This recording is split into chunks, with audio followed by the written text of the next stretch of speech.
speak to you about the miracle of birth. When young parents are expecting a baby, what a miracle that is. And how they wonder if they're ready, if they're ready for that responsibility. And what will it be like when it's there? And surely, giving birth to a being into this world, how dramatic it is, how straining it is. What a struggle it is for the feminine in us to be so receptive that it surrenders to a process that brings about so much pain, and yet the results are undeniable. You have given birth to many things in life, not only children. Some of you have children, some of you don't, but some of you have given sparks to this world. Art, books, videos, music, poetry. Sometimes a smile that is so unique to you, that it smiles so beautifully. It radiates. Every one of you has given something to this world, and yet the mystery of birth, it eludes you. How you're giving birth to yourself over and over. Truly, what is ascension but giving birth to oneself? To be turned inside out, to supersede the illusion of body, to shape the body as an avatar, as an expression of your consciousness. The consciousness that itself was shaped by energy. By playing with all the mirrors of the universe, you attained individuality. A sense of self that is greater than this body, and yet our sense of self is a dream. Have you not understood the mystery of birth? Where are we being born from? Are you not aware of the birth that is occurring? So when you watch it happening, who is the witness? Who is this dreamer that sees his or her own birth into this material realm? The ascension of man is the descension of God into the man or woman. It is the elevating of the self of form to match the consciousness of a higher reality. And yet, all consciousness is a dream. Who has given birth to consciousness? Only you give birth to yourself. Everybody you meet, every appearance is another mirror of yourself. You always see yourself in everybody. And yet there is confusion. There's the need to be special. For we think if we are special, this buys us the love. But every condition put on love pushes it far out of our lives. To understand that no conditions need to be met to be in a state of love. This is true understanding. For the one that is the one awareness that gives birth to everything is without conditions. No conditions can trap it. No conditions can describe it. And yet we're always looking for the next thing, the next metamorphosis, the next form of our self-expression, next shape that we're going to take. And then we say, oh, I finally arrived, but then the energy is still moving and moving and moving. It never stops moving, you see. You never stop evolving. You can't help it because you are. You cannot not exist. So the energy keeps moving, and the shapes change, the forms change, and yet you haven't found yourself. You've given birth to so many forms and shapes, expressions of yourself, some female, some male, some dark-skinned, some light-skinned, and some from completely different places than you could ever imagine at this time. And yet you doubt yourself. Still try to find yourself in some sort of experience or form. You focus on the birth, and yet, what is giving birth? What is witnessing the birth? What is not being born? What is extending itself to create the illusion of birth, you see? You see the change within time, and yet, who is witnessing time? From the still point that is not even a point, not tangible in any way, and yet we cling to the tangible. But we can't find ourselves in shapes, in any form of expression. The one who is expressing we completely miss. Oh, when I've attained this form, I will be final. That's what we believe. That's what the mind says. Many of you say, oh, if I would just remember my past lives, I will be at peace because now I know that I survive the material experience. And yet more knowledge, more thought, more contemplation, more disturbance. What does it matter that the form that you cling to is one of another lifetime? Even spiritual experience does not liberate you. Because one is more marvelous than another, and you start chasing the marvel, you see, the amazement, the wonder, you start chasing it. And forget again and forget again that all is a dream. That energy is a dream, that soul is a dream, that material reality is a dream. Just in the stillness you are truly recognized.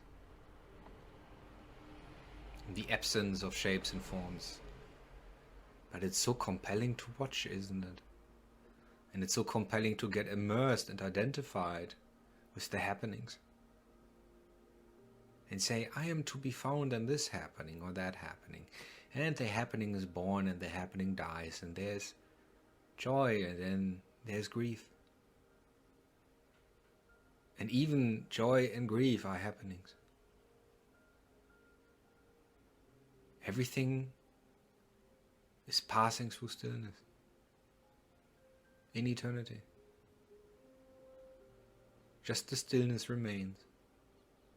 Just the stillness is untouched. The emptiness from which everything is born is untouched. It is the I am, the primordial awareness, the only reality that is ever unchanging. And yet, we try to settle for some relative reality, some relative truth, and yes, many things are relatively true. Spiritual knowledge is relatively true. Higher dimensions are relatively true. Angels, deities, and masters are relatively true, and yet, even they are witnessed by the stillness. The stillness is the I am. It's the one that we all are. And out of it born is energy. And when we play with energy, when we play with our mirror, consciousness is born and individualization is achieved, and we've given birth to consciousness, and yet we are the awareness that is witnessing the consciousness. The awareness that is witnessing human, that is witnessing soul, that is witnessing energy, that is witnessing spirit. And yet we're nowhere to be found. We can never know ourselves. Not in a shape or form. This is impossible.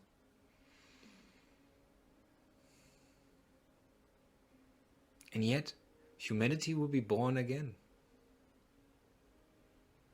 born to a higher version of themselves.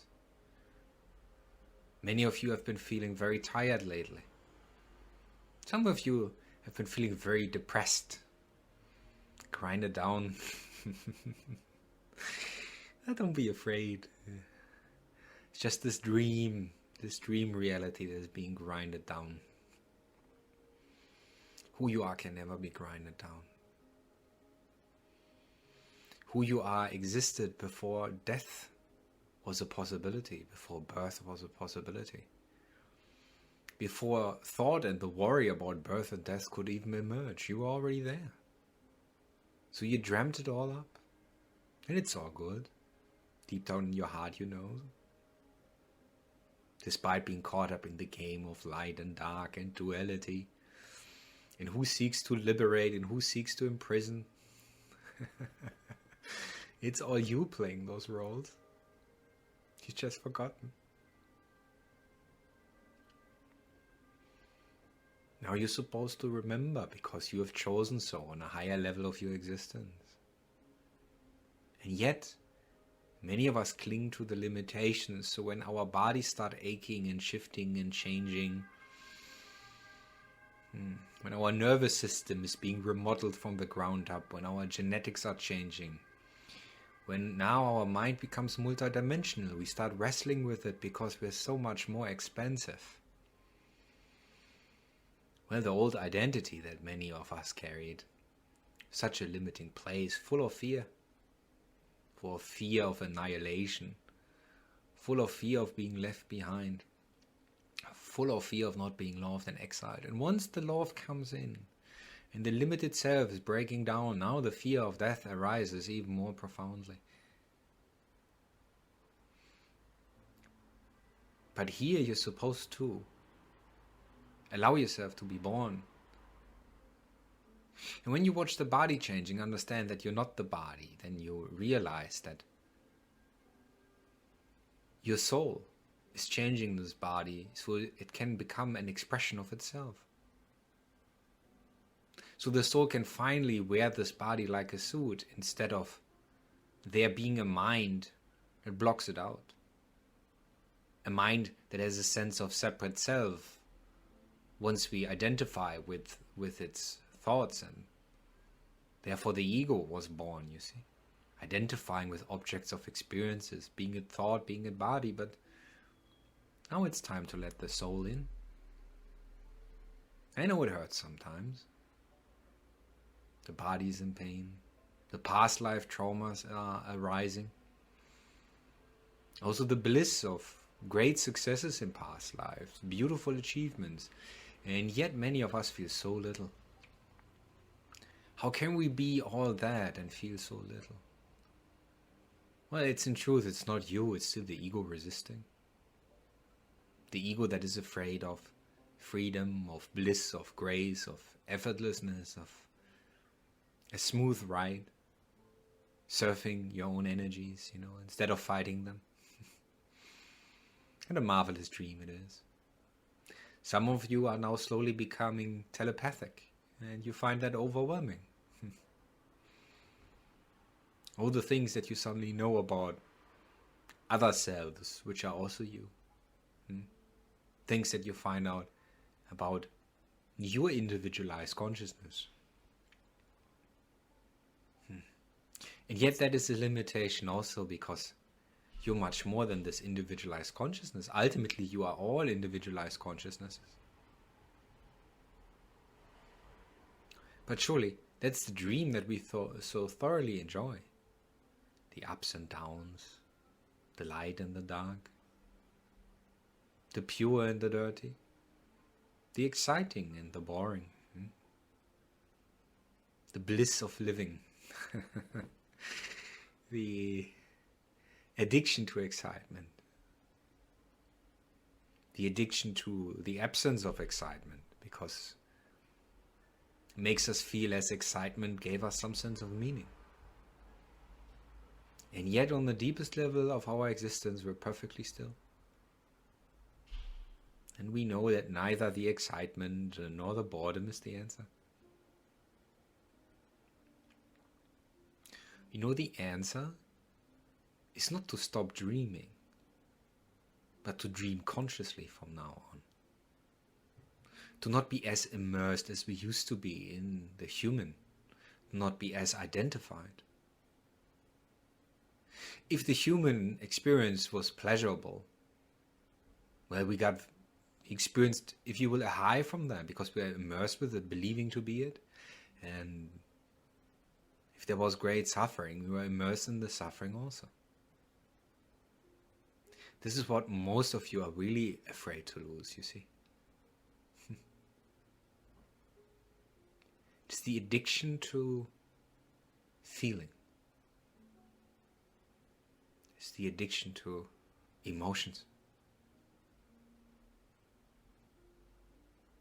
Because from the stillness you know that nothing really threatens you. So the thrill is gone, so to speak. That is the fear of the ego, you see.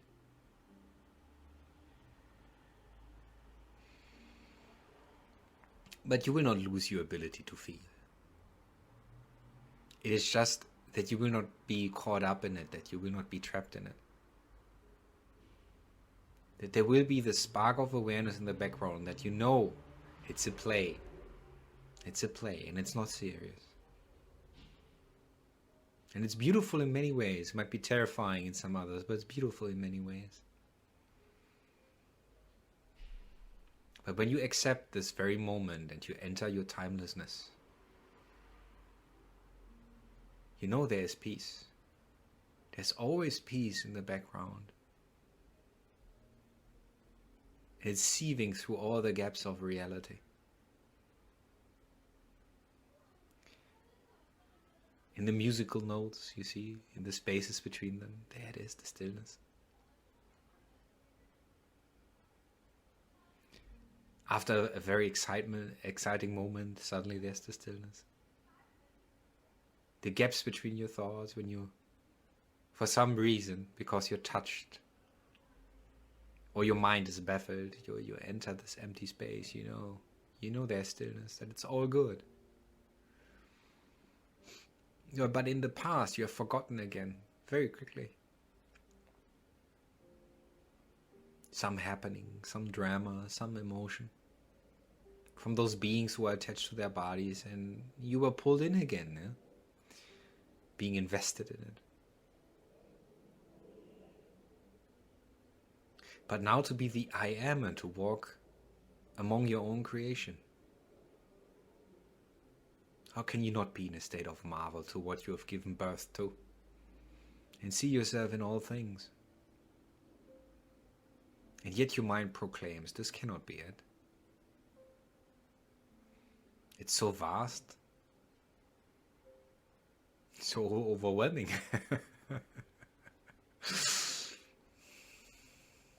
Where are my God powers, the mind proclaims.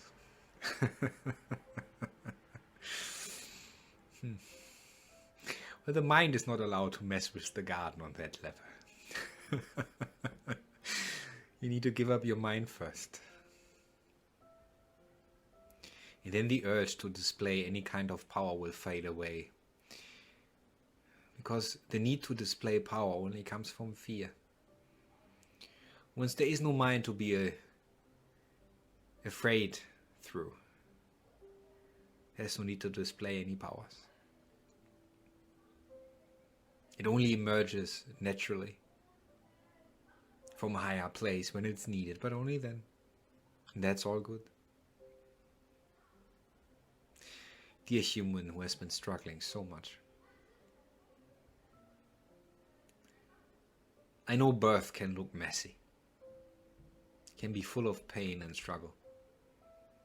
And the body changes might confuse you. But you are not the body. You are not even the human. This is just what you believe to be, you see. Some of you believe that you have gotten sick, but it's not it.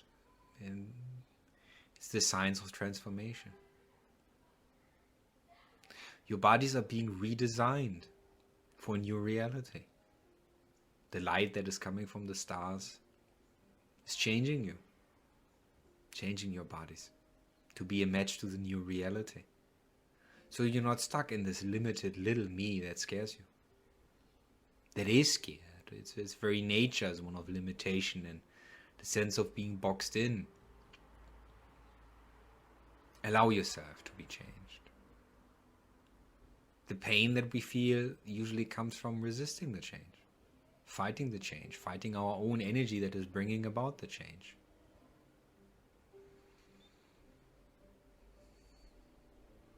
But you know what to do.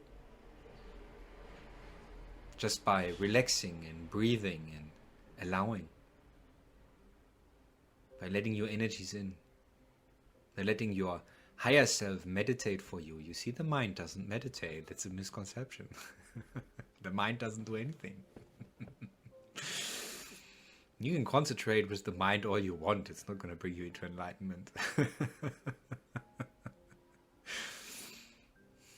But it is your higher self that will bring its energy into the body, that is descending into the human, and through its descension into the human, through its extension into the human is elevated. And the higher self and the human fuse to become a unit of expression, harmoniously. So the human becomes the avatar of the higher self, but gives up his or her separate existence, which is also the giving up of suffering, giving up of pain, but also the giving up of extensive excitement.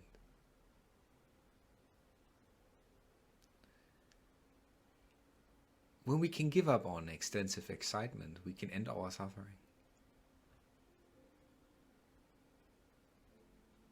Just let it be then.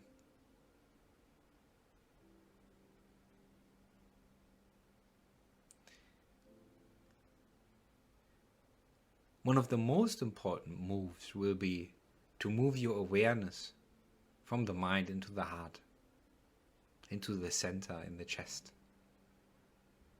To broaden that energy vortex that is your connection to your higher self. Your higher self is a great ball of fire, like an octopus of light that is spreading its tentacles of light into several incarnations at the same time, touching the heart of every being that it animates. That's your link home. It's always the heart. The mind cannot give you any answers, you see. But once your heart is full with light, everything that you ever would wish to understand could be explained to your mind through the heart. And the mind will find peace because all the explanations will be perfect. Because they will come from a higher place, a dimension far beyond your mind, in which everything is perfectly understood. But the humans have told you that you need your mind to have success, that you need to concentrate to bring something about. And what a misconception that is. It is about letting go of all effort. It is about letting go of tightening, letting go of hardening, letting go of trying to control. Every time you concentrate, what you're actually doing is you're closing yourself up.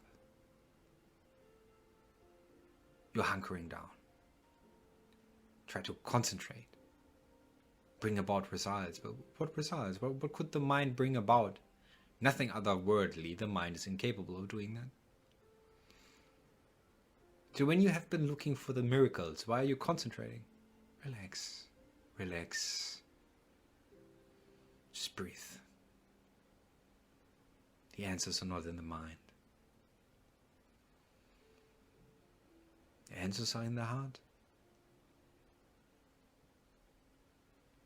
Teachers have told you to use your mind so you can be safe, so you can survive in this society. Oh, and what prisons have been created for the people? Mind prisons. Now they are afraid to let go of their mind. It's like a rescue boat that they cling to because they're afraid to drown. But the ocean is themselves. If they would just let go of the rescue boat, they would immerse themselves in themselves. Oh, and the pain would fade. Now understand, what you cling to is your prison.